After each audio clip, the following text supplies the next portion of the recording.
She called me the family mistake and tried to humiliate me at the will reading, then froze when the judge revealed who the real heir was.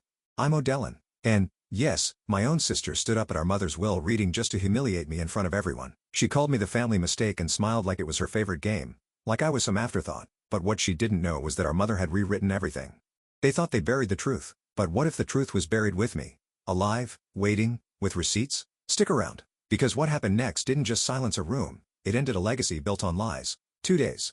That's all the notice I got. A stiff white envelope arrived at my Atlanta apartment with embossed lettering and a scent of old paper 2 days before the will reading. No call, no heads up, just the letter, sitting there on my doormat like a challenge. Callista had told me she'd keep me posted. That was 2 weeks ago, at the funeral. A funeral she planned down to the color of the lilies and the press release that went out to the Alumni Association. I barely got to say goodbye to Mom in private. Now this? I sat on the couch, the letter still unopened on my lap, and reached for the silk scarf tucked inside my side table drawer. Cream-colored, soft, with faded blue stitching, J.M., Jacqueline Marin, Mom's initials, the last thing she ever gave me before things got cold. Guess I'm still the last to know, I muttered, always the afterthought. I stared at the envelope again. My name, written perfectly, Miss Odeline Marin. Like a guest at someone else's party, I didn't even cry. I just stood, folded the scarf carefully back into the drawer, and started packing. Charleston still smelled like magnolias and salt air, even if my memories of it had dried up long ago. Driving up to the estate felt like stepping back into a life I'd been cut out of. The iron gates opened slow and heavy, like the place itself disapproved of me showing up. The gravel under my tires crunched louder than I remembered, or maybe it was just my nerves. I parked around back, like always. We weren't allowed to use the front unless you were Callista or company. The housekeeper barely met my eye when she opened the door. "Oh, you came." I didn't answer. I just nodded, stepping into the air-conditioned hush of the foyer. Everything smelled like lemon polish and lavender soap, exactly how Mom kept it. Then came the assistant. Callista's new one. Tall, pouty, dripping in prep school condescension. She blinked at me like I was early to a party I wasn't invited to. "I didn't know you were attending," she said. "I was invited," I replied simply, holding up the envelope like a shield. She sniffed. "Well, they're all out by the terrace. Garden attire." Of course they were. They looked like they'd stepped out of a country club catalog. Aunt Dolores gave me a warm smile and a light hug, her arms trembling a little. "Oh, Dallin, sweetheart. I'm so glad you're here. Your mom would be too." "I hope so," I said softly. Everyone else avoided eye contact except Callista. She turned the moment I stepped onto the flagstone, her voice syrupy. "Well, look who showed up." Didn't know they were letting +1s to the reading. The air shifted. A few polite laughs, tight, nervous, but mostly silence. I didn't respond. I'd learned long ago that Callista thrived on reactions. Deny her that, and you robbed her of oxygen. I took a seat at the edge of the long table under the striped canopy. I didn't belong to their club, not with my flat shoes and $30 dress from Marshall's, but I was here. That counted. As I settled in, my eyes wandered to the hydrangeas lining the stone wall, blue and full like they were blooming just for spite. I breathed deep. Flashbacks buzzed in the back of my head. Callista getting a brand new car at 16, me scraping together bus fare. Her skipping college because she deserved a break. Me working 3 jobs to survive it. I was the daughter they barely tolerated, I whispered to myself. The one they always expected to stay quiet. But not this time. Just as the lawyer stepped into view from the French doors, I saw it. Callista, seated across from me reaching into her designer purse. She pulled out a folded paper, glanced around, and slid it beneath the table toward the man seated beside her. Uncle Rowan. It was quick, smooth, practiced, but I saw it, and that's when I knew. This wasn't going to be just a reading of names and assets. It was a setup. The room shifted the moment Mr. Whitlow stepped through the glass doors of the sunroom. Conversations dropped off. The clinking of coffee spoons on porcelain plates halted mid-motion. Even the air felt different, like it held something dense and waiting. I sat still, hands folded neatly in my lap, pretending I hadn't just seen my sister slide something beneath the tablecloth. Mr. Whitlow cleared his throat and gave us a polite nod. "Thank you all for coming. I know this is a difficult time, and I'll do my best to be brief and respectful." Callista rose from her velvet chair like she was auditioning for a soap opera, her face arranged in solemn poise. She moved to stand beside the lawyer, placing a hand on his arm like they were old friends. "Let's just hope this isn't one of O'Dellon's surprises," she said with a bright cutting laugh. The silence that followed wasn't supportive. It was loaded, a kind of awkward agreement that no one would challenge her. I felt my cheeks flush, but I didn't say anything. Let her have her moment. Whitlow blinked slowly, like her comment had caught him off guard, but he moved forward. He opened his briefcase with deliberate care, as though stalling might make the next part easier. "We'll begin with confirming presence," he said. "O'Dellon, if you don't mind, this is just a form acknowledging your attendance and your understanding of the proceedings." He handed me a single sheet of paper with a glossy blue header and an empty signature line. I frowned. "Just me?" Whitlow nodded. "Yes, just formality." For my left, Aunt Dolores shifted in her seat and leaned in slightly. "They didn't ask me to sign anything last time," she whispered, more to herself than to me. Her voice was soft but not uncertain. I studied the document. It was printed by Whitlow's firm, but something about it felt off. There were no details listed, just a title, some legal language, and that signature line. "I'd like a copy of this," I said quietly. Callista's husband, Brent, the human wallpaper, shifted slightly. For a moment, I thought he might speak, but, of course, he didn't. Whitlow nodded again and took the form back, tucking it gently into his briefcase. "Of course." The sun filtered through the arched windows behind him, painting pale gold streaks across the carpet. A breeze brushed the sheer curtains, stirring the air enough for me to catch a trace of Callista's perfume. Something expensive, sharp, and floral. She tilted her head, eyes cool and playful. "O'Dellon was the most attentive daughter, weren't you?" No one responded. She went on, "Especially after Mom got sick. All those late-night calls, the visits, she made Mom feel so guilty. Like it wasn't enough, you know?" Her tone was light, but the weight of her words landed like a slap. She didn't say it outright, but she painted me as a manipulator in one breathless sentence. I didn't look at her. Instead, I reached for the scarf in my bag, that old silk square with my mother's initials stitched in a faded thread. I held it tightly in my palm. A flash of memory. Mom in hospice, thin as paper, her hand trembling as she pressed the scarf to her chest. Her voice barely above a whisper. "Don't let them take everything." I had nodded through tears, not fully understanding what she meant. Now, sitting in this room dressed up like a southern brunch, I understood perfectly. This wasn't just about inheritance. This was about erasure. Mr. Whitlow cleared his throat again. "If we're all settled, I'll begin reading the last will and testament of Maribel Wainwright." He looked around the room, then paused, his eyes landing directly on me. "You may want to sit down for this." The sunroom had grown still, but not quiet. The kind of stillness that buzzed in your ears. I barely heard my own breath as Mr. Whitlow adjusted his glasses, cleared his throat, and unfolded the document in front of him with deliberate slowness. He started reading the will in a tone that tried but failed to sound routine. "For the last legally witnessed and notarized testament," he said, "the entirety of the Marin estate comprising the property, monetary assets, personal belongings, and residual income, is hereby left to Odell and Marin." A glass shattered behind me. I didn't even turn to see who dropped it. All I heard next was a hiss. Someone muttering, "You've got to be kidding." Callista's hand, which had been resting casually on the table, jerked upward, knocking over her carefully placed water glass. Her polished expression dissolved. "What?" she breathed. Mr. Whitlow didn't flinch. "That is what the document states." Aunt Dolores's lips parted slightly, but she said nothing. I sat there frozen. I wasn't even sure I had heard it right. My name. Everything. Then came the pause. "However," Mr. Whitlow said, voice tightening, "there is a clause." Of course there was. He held up another sheet of paper and continued. "The inheritance is contingent on Miss Marin maintaining the family estate, residing in it, keeping it functional for a minimum of 1 year. During this time, no sale, redevelopment or transfer of property rights is permitted." He glanced briefly at Callista, then back at me. "In addition, Miss Callista Marin is to be barred from initiating or facilitating any structural changes, financial reassessments, or sale discussions concerning the estate during this period." My stomach flipped. I wasn't sure if it was from shock or from the sheer weight of what that clause meant. "This is a joke," Callista snapped, standing so fast her chair squealed backward. "That's not what Mom wanted." She turned on me like a blade. "You put that in her head, didn't you? All those calls near the end, crying about being left out, playing the martyr while I managed everything."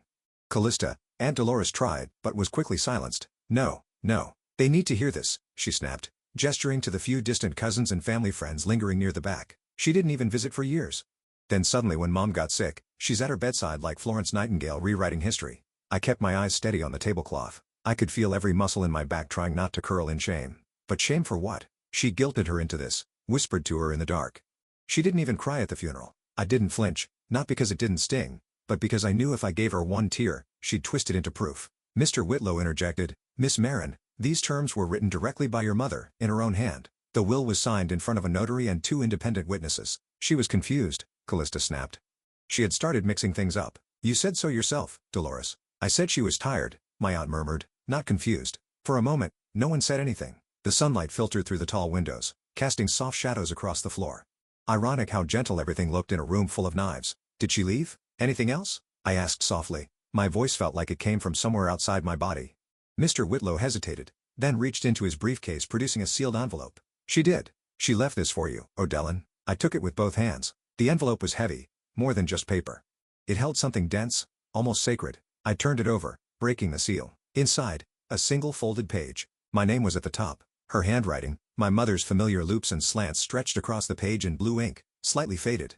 It started gently, an apology wrapped in grace. But within just a few lines, she said something that made the entire room fade from my awareness. Something that redefined every memory I had of her. I didn't even realize I was holding my breath until the rustle of paper brought me back. The letter felt lighter than air, but heavier than grief.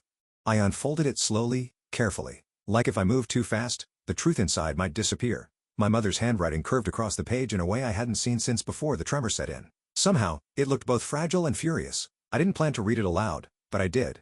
My voice cracked on the second sentence. To O'Dellon, you showed up when no one else did. You made me soup when I couldn't speak. You stayed when your sister filed the power of attorney papers without telling me. You were the only one who didn't ask me to sell the home, only to rest in it. No one interrupted. Not yet. Even the old grandfather clock in the corner seemed to hold its chime. I went on. The ink trembled like a whisper.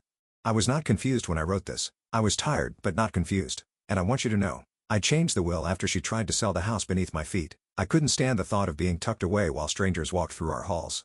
I looked up. The sunroom felt suddenly colder. Callista stood like a statue carved from resentment. One of our cousins shifted in his chair, clearly regretting showing up in a tie. The room had shifted just slightly, but enough that I could feel the weight of every eye turning toward her.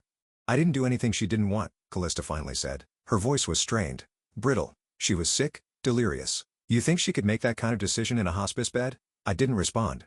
I didn't have to. Instead, I stepped forward, holding the letter, and turned it toward Mr. Whitlow. Can you confirm the date this was signed? He adjusted his glasses, leaning in. It was witnessed by 2 of our staff. The same day, the hospice nurse noted full cognitive clarity. I have the documentation. The color in Callista's face drained fast. You pushed her, I said quietly, not to accuse, but to state. You talked to a realtor while she was recovering from pneumonia. Callista's voice rose an octave. You have no idea what she was like in the end. She was scared, O'Dellon. She clung to your voice because you told her what she wanted to hear. Aunt Dolores stepped in, firm but calm. Don't. You can spin it however you like, but I saw her with my own eyes. Your mother was more herself in those final days than she'd been in years. And you tried to evict her from her life. That hit harder than anything I could have said. Callista stepped back, stung. She looked around for support, but no one moved. Even her husband kept his eyes on the carpet, like the truth was too sharp to look at directly. I turned, slowly, and walked toward the parlor's front window. The letter folded in my hands like a pressed flower, something meant to last longer than its original form. I didn't say much, only, she didn't want to be sold like a property. I honored that, and that's when the silence fell. But it wasn't the silence I'd grown up with, the one that used to mean shame, that made me shrink into corners at family events or pretend not to hear when my name was left off plans. This was different. For the first time in years, no one had anything to say to me, but the silence wasn't shame. It was fear. We moved from the sunroom to the garden lounge of the estate club, where brunch was set up like nothing had just cracked a family wide open. Finger sandwiches lined silver trays, mimosa pitchers sweated onto linen, and someone had the nerve to cue up jazz music like it would soften what had just happened. I sat by the far window, sipping black coffee from a delicate porcelain cup I didn't remember owning. Across the room, I saw Callista floating from table to table, all smiles and small laughs, like she hadn't just been publicly stripped of control. She leaned in too close to some of the older guests, hand on their shoulders, nodding solemnly at all the right moments. Damage control. That was her gift, but I had no interest in performing. The letter was still folded in my lap, the creases now warm from the heat of my hand. Aunt Dolores sat beside me, quiet, alert. A few cousins passed with awkward glances. Some nodded, others just stared, but I noticed something in their eyes that hadn't been there before. Recognition. Callista's voice broke through the chatter, too loud to be casual. O'Dellon always had this unique relationship with Mom, she said, turning to a trio of family friends who had known us since childhood. She had a way of making herself the victim. I just wish she hadn't taken advantage when Mom was at her weakest. One of the women, a friend of my mother's who used to braid my hair on Sunday mornings, let out a slow, disappointed breath. That's low, she murmured, not quite under her breath. Dolores stood up then, not with a shout, just calmly gathered her purse, gave me a look, and walked out the French doors without saying a word. I took a slow sip of coffee, then placed the cup back on the saucer. The quiet inside me wasn't passivity, it was fuel. I stood up, not raising my voice, but cutting through the air like glass. Callista, I said clearly, I never needed to manipulate anyone, and I have every document to prove that. The room stilled. Callista turned to face me, that polished smile cracking just enough to see the panic beneath. Excuse me. I kept the paperwork, I said, folding my arms. Emails, signed documents, timestamps, even the voicemail Mom left me after you filed the power of attorney behind her back. A hush fell like a curtain dropping mid-scene. You want to go public with that lie? I asked, steady as stone. Then I'll go public with the truth. All of it. Someone coughed in the corner. Another guest shifted awkwardly. People began to subtly turn their chairs in my direction. Callista blinked hard, her voice sharper now. You wouldn't. I looked her in the eye. You've mistaken quiet for weak your entire life. She didn't respond. She couldn't. The audience she thought she had was listening to me now. For once, I didn't need to raise my voice. I didn't need to throw a tantrum or play dirty. All I had to do was finally, clearly say what I should have said 20 years ago. You don't get to shame me into silence anymore. I didn't wait for her reply. I returned to my chair, picked up my coffee, and let the room do the rest. But as I glanced up one last time, I saw it in her face. Not embarrassment, not sadness, panic. Like she'd finally realized I wasn't going to be her punching bag anymore. The brunch had ended with Callista's smile cracking, but whatever fractured that day didn't slow her down. If anything, it made her more dangerous. A week later, I found a manila envelope wedged awkwardly into my mailbox. My name was typed across the front, cold and impersonal. Inside, a court summons. She'd filed a motion to contest the will, claiming our mother had been under emotional duress, and that I had coerced a dying woman into rewriting her estate. The legal term she leaned on was undue influence. I stood in my front hallway reading the words over again. The legal language was dressed up nicely, but the meaning was clear. She was calling me a liar. I walked into my home office, turned the lock behind me, and reached for the bottom drawer of the old oak file cabinet Mom helped me refinish back in grad school. It stuck a little, humidity maybe, but I pulled it open and found what I needed. The red folder, labeled in my mother's handwriting, Supplement Addendum 3. Inside were notarized documents that she'd signed during her last month in hospice. There was a full addendum to the will dated after her initial revisions. In it, she stated plainly that Callista had moved to seize control of her finances while she was recovering from pneumonia. There was even a letter to her estate attorney attached with copies of bank statements Callista never thought anyone would see again. There were withdrawals for spa visits, jewelry, a down payment on a new car that wasn't on any gift record. I pulled the printed emails too. Mom had forwarded me copies, suspecting her own login had been compromised. I remember the message well. "Oh, Dylan, don't delete these. Just in case I forget later, you'll know." I knew. And now I was done letting her memory be rewritten by someone who only showed up when there was something to gain. By noon, I was on the phone with the legal clinic I'd visited once before, back when I was helping a friend through a conservatorship battle. The woman on the other end of the line asked, "Do you have supporting documentation?" "I have more than that," I said. I have her voice. 3 days later, I walked into the county courthouse wearing pressed beige slacks and a navy blouse. Nothing flashy. Just neat, clean, grounded. I kept my expression neutral, though the weight in my bag felt heavier than ever. Not because of what I was carrying, but because of what it all represented. I passed Callista on the courthouse steps. She looked me up and down, then whispered to her attorney like I was a pest she hoped to brush away. Inside at the front desk, I handed the red folder to the clerk. She opened it, scanning briefly, then paused. Her brow furrowed. "Is this the decedent's handwriting?" "Yes. Witnessed, signed, notarized." She flipped through a few more pages. Her voice dropped a tone. "You may want to sit down for this one," she muttered, though not to me. She turned to her co-worker, who widened his eyes. I didn't sit. I just signed the counter-motion papers with a steady hand and stepped aside. That night, I sat in my home office, light spilling onto the hardwood, casting a soft glow over the worn corners of old files. I looked around and finally allowed myself to breathe. This wasn't about money anymore. This was about the way Callista tried to paint over history. She wanted to erase the months I fed mom broth when she could barely lift a spoon. Pretend I hadn't spent nights in a chair beside her bed while the oxygen machine hissed beside us. Erase the part where I honored mom's wish not to be moved, not to be managed. "She's not just trying to humiliate me," I said aloud. "To no one. She's trying to erase me." But here's the thing about silence. When you let it build, let it sharpen, let it hold its shape, it cuts cleaner than shouting ever could. And this time, I wasn't hiding. She started a war over paper. She forgot I knew where the originals were buried. The sun hadn't fully risen when I left the house that morning, but the air already felt heavy, like it knew a storm was coming.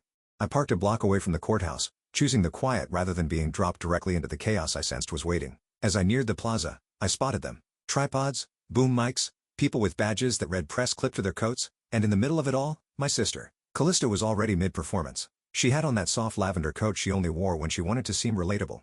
Her makeup was perfect, but her voice was trembling in all the right ways. "I only ever tried to protect our mother," she told a journalist, her lower lip catching just the faintest quiver. "But money changes people." The reporter nodded sympathetically, jotting something on a pad. "We understand your sister is due to arrive shortly?"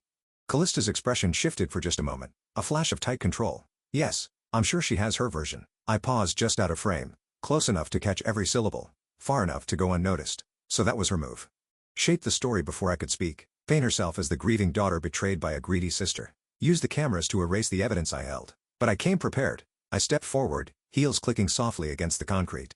I wasn't dressed for pity, just truth. A charcoal suit, flat shoes, hair pulled back, no frills, just facts. The crowd quieted as I approached. The lead journalist, a woman in her 40s with sharp eyes and a coffee stain on her sleeve, turned toward me. "Miss Marin?" she asked. "Would you like to respond to your sister's statement?" I didn't answer immediately. Instead, I reached into my tote and pulled out a sealed envelope. I handed it to her without a word.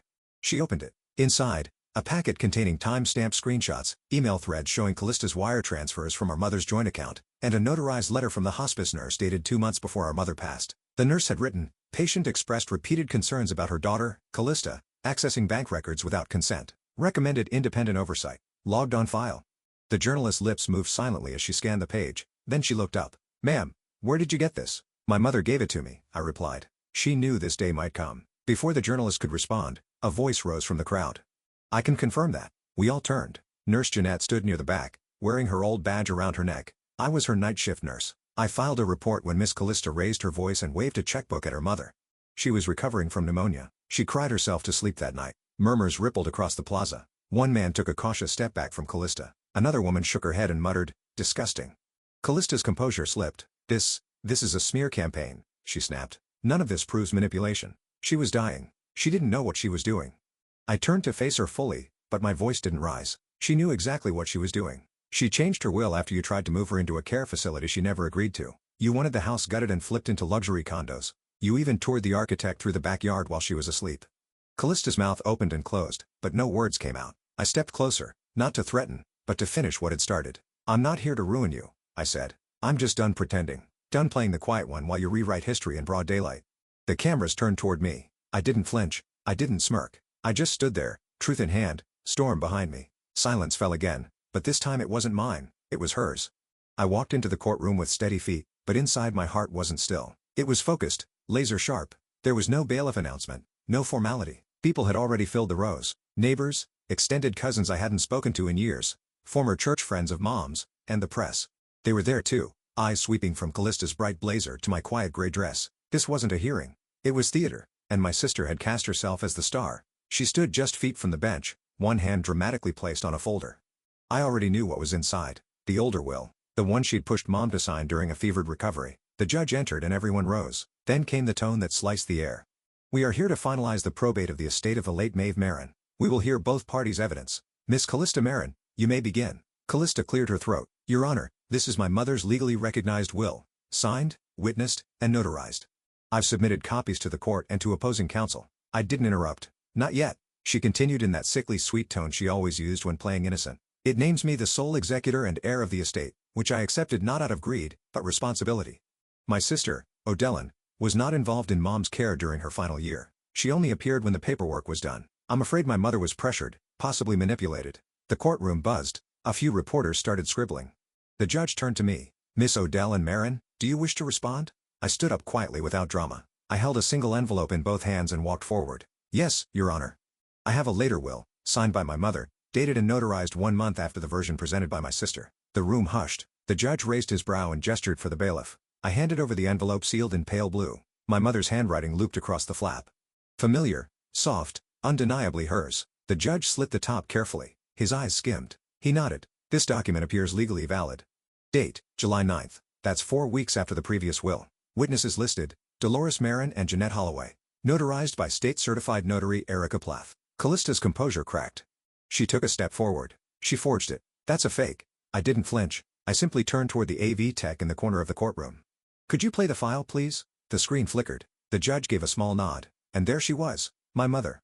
Thinner than I remembered, but with a calmness in her eyes that silenced every breath in the room. "If this is ever played," she began softly, "it means Callista has tried, again, to twist my intentions. I made another will because she tried to put me in assisted care against my wishes. She contacted her realtor behind my back, and she withdrew over $8,000 without my permission. Odellen didn't pressure me. She protected me. That's why everything is hers now. And it's what I wanted. Clearly, freely, and with full capacity." A cough broke the silence. I turned and saw Callista frozen mid-step, mouth open, eyes locked on the screen like it had betrayed her. The judge spoke firmly. "This confirms testamentary intent. I will accept the July 9th will as the operative document unless there is irrefutable evidence of fraud, which, based on this footage and notary records, I do not see." Callista's voice pitched up. She was dying. She didn't know what she was saying. But no one met her eyes, not even the reporters. The judge turned to me. "Do you have anything else to submit?" I shook my head. "Only that I loved my mother, and I respected her choices." In the front row, Aunt Dolores gave a slight nod, a silent vindication. And as the gavel fell, I didn't smile. I didn't cry. I just stood tall. Let her scream. Let her deny. The truth didn't need to shout anymore. By the time we stepped out of the courthouse, the sun had shifted west, brushing the stone steps with a soft gold light. I didn't need to turn to know Callista wasn't walking beside me.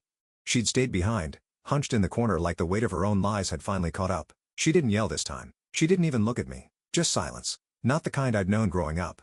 The one that left me aching for acknowledgement. No, this silence felt earned. Final. Like a page closing. Cameras flashed. Reporters called out my name. "Odellen, will you comment? Did you expect the video to play in court? How long have you had the second will?"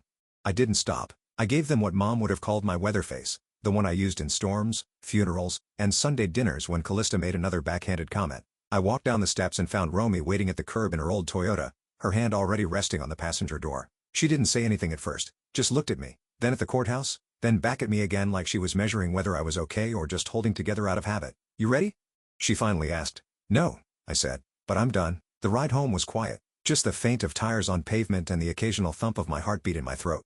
By the time we pulled into my driveway, dusk had arrived, that in-between hour where everything looks a little softer but feels more honest. I stepped out and inhaled deep. Oak, dry grass, the faintest trace of the jasmine Mom had planted years ago. Inside, Romy followed me to the porch, then stopped just shy of the screen door.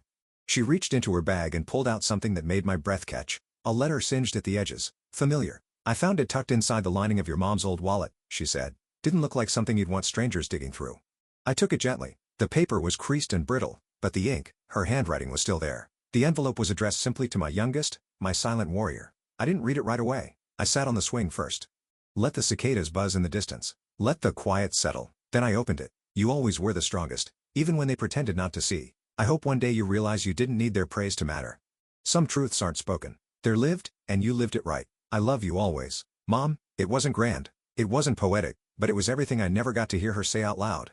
And it came exactly when I needed it, when I wasn't looking for validation anymore. Just peace. Romy brought out 2 glasses of tea. We didn't toast. We didn't make speeches. She just sat beside me as the sun disappeared behind the treetops, and the porch light blinked on like it knew the moment needed quiet.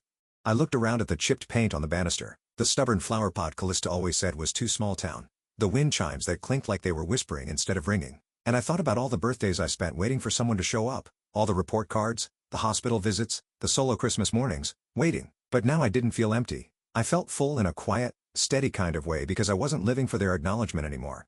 I wasn't trying to earn a seat at a table that was never built for me. I'd made my own space on this porch, in this house, with this letter in my lap and a friend beside me. Callista might never apologize. The family might always talk in hushed tones about what happened, and maybe I'd always be the one who broke the silence. But that silence had protected lies long enough. Some wounds don't need to be loud to be remembered. Some victories don't need applause to be real.